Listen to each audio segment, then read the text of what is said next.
RG Kar medical college হাসপাতালের চিকিৎসক পড়ুয়া ধর্ষণ খুনের ঘটনার প্রমাণ লোপাটের ক্ষেত্রে প্রাক্তন অধ্যক্ষ সন্দীপ ঘোষের ঘনিষ্ঠ কয়েকজন জুনিয়র এবং সিনিয়র চিকিৎসকের ভূমিকা খতিয়ে দেখা হচ্ছে বলে তদন্তকারী সূত্রে তথ্য উঠে এসেছে।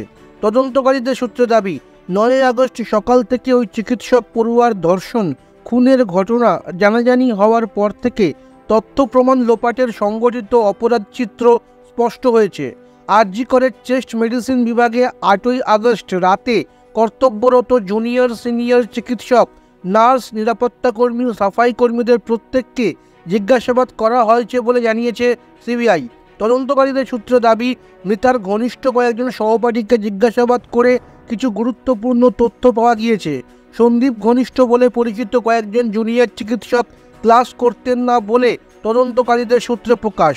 তাদের পরীক্ষার নম্বরের বারবারন্ত নিয়ে আরজিকরের স্নাতকোত্তর শিক্ষাক্রমের ওই ছাত্রী নানা মহলে ক্ষোভ প্রকাশ করেন বলেও কিছু সূত্র উঠে আসার দাবি তদন্তকারীদের।